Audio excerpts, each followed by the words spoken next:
In Leverkusen erzählt man sich gerne Buswitze. Besonders im Stadtteil Opladen. Und die gehen so. Steht ein Mann am Buswartehäuschen und wartet auf den Bus. Ja, und dann kommt der Bus. Aber der hält nicht. Super Witz, ne?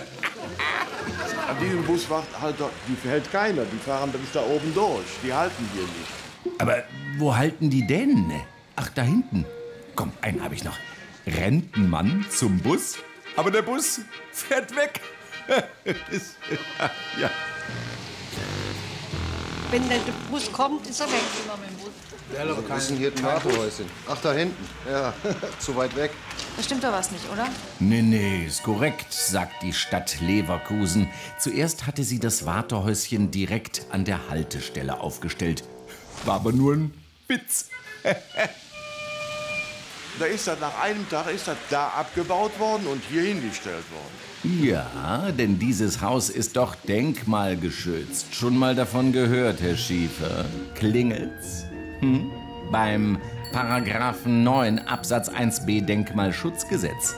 Denn der besagt, dass der Erlaubnis bedarf, wer in der engeren Umgebung von Baudenkmälern Anlagen errichten will, wenn hierdurch das Erscheinungsbild des Denkmals beeinträchtigt wird.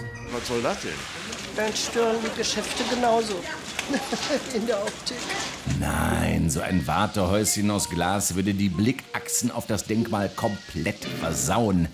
Deshalb wurde es eine fröhliche Sprintstrecke weg von der Haltestelle versetzt. Wie soll ich da hinten warten, wenn der Bus hier hält? Aber hinten ist ein Blödsinn, ne? Blödsinn, das ist nah am Bürger. Beobachtungen haben zudem ergeben, dass das Häuschen auch durchaus genutzt wird. Ja, natürlich nicht gerade bei Eis und Schnee. Da steht ja jeder lieber draußen. Alles für den Denkmalschutz. Was soll das denn? Ich weiß, wenn das ein denkmalgeschütztes Haus ist, gut und schön, dann ist es so, wir können das sehen. Aber wir wollen auch hier im Trockenen stehen und wollen von hier aus irgendwo hinfahren. Also, einen habe ich noch. Steht ein Mann an der Bushaltestelle in Leverkusen-Opladen und der Bus fährt vorbei.